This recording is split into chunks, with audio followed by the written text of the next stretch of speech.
This week's podcast will be a really interesting one. Clint has sent me an interesting topic. Let's talk about send it or not. And he's talking about the intensity of our training day after day because Instagram has driven us to do really cool shit. Yep. How are you, mate? I'm great. Thanks very much for having me, mate. Let's rip in. Welcome to the Body Science Podcast. As always, the information contained in this podcast is for the information purposes only and is not designed to diagnose or be prescriptive to treat, prevent, or manage any injury, disease, or other health-related condition. Welcome to Body Science HQ, the world of fit, happy, and healthy. And I'm going to add on the end of that Full Send Friday. It's something we've brought into Body Science recently. We've had some cool things happen, some athletes. Yep. You're here to talk about should we send it or not? So obviously right now I think you're a tool. Yep. Okay for saying that. Well, one of our marketing things is we're doing Full Send Friday. He obviously said no.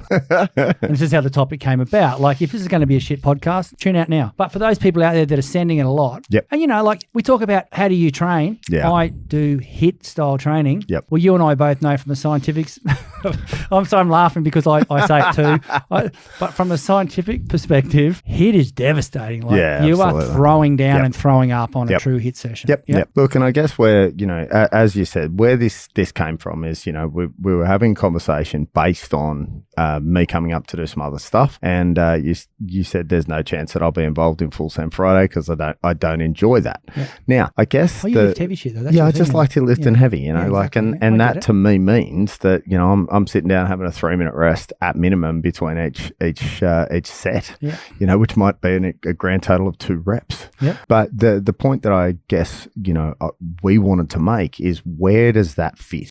How many times a week should you send it? Should you send it multiple times a week or should it be once a month, whatever it should? And, when you go through all the functional training, the big chain gyms, commercial style gyms, some of these, you might not see some of these, CrossFit-y style workouts ever. But the point that I really, really want to get across to everyone is what's right for you is right for you, but you must understand the metabolic damage you're doing and the musculoskeletal damage you're doing when you do that. Can I stop you there for a second? Metabolic damage, what do you mean? All right. So the damage you have on your body by putting yourself into a catabolic state.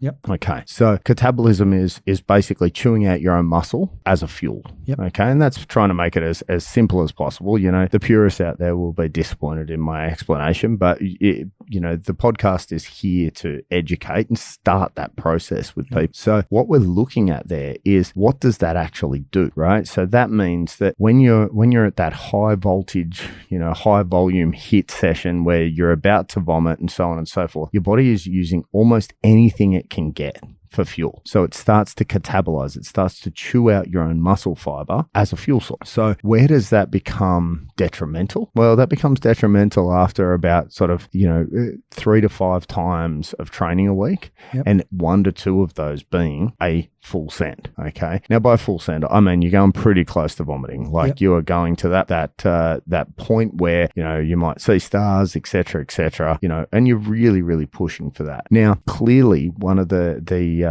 things that we've seen come out of CrossFit is rhabdo, which is the breakdown of muscle fiber so badly that you can't straighten a muscle anymore. So that's where the muscle catabolizes so badly. Okay. Now, for years I didn't even know what that was, but the onslaught of CrossFit showed me integrally where that lay. So yeah. What type of parts of the body was that being prevalent in? Generally in legs and back. Yep. You would find it, people would get it in elbows and things where they'd find huge amounts of swelling. The fluid would well in those areas to stop them bending those again, especially from things like kipping pull-ups and things like that. For people that hadn't or were, semi-untrained. So, mate, can we break this down to a couple of case studies? Yeah, let's do it. Or not? So you've got the the Andy Gin style sessions we do here, which he designs to hurt. Yeah. So you're saying once a week. Yep. And then around that, what type of training? Yeah, look, I mean, you've got to make sure that your strength base is there. Yeah. You go back to the old school methods of Louis Simmons and the Westside Barbell Crew. And if you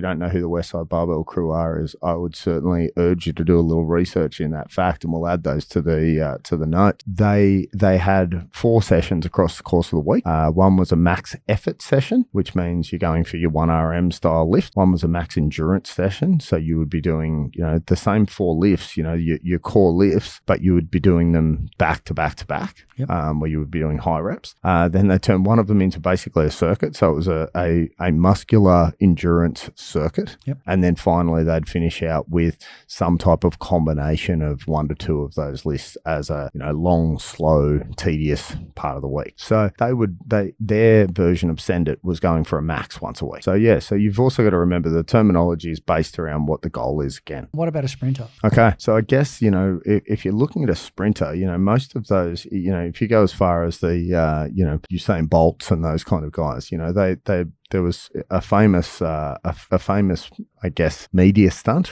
whereby when he was here in Australia a few years back, he laid down on the end of the track after a 90-meter sprint, and they put a pillow under his head and pulled the blanket over him for 5-minute rest. Because if you use the strength and conditioning protocols, if something lasts for 10 seconds, you need at least 15 times that to get back to that I guess full recovery to therefore allow for a repeat effort. Now, if you're looking for a 100% max effort, you're looking at something like 20 to 25 times recovery. So he was mucking around taking the piss out of that, but by showing and demonstrating that he was having a sleep. Yeah.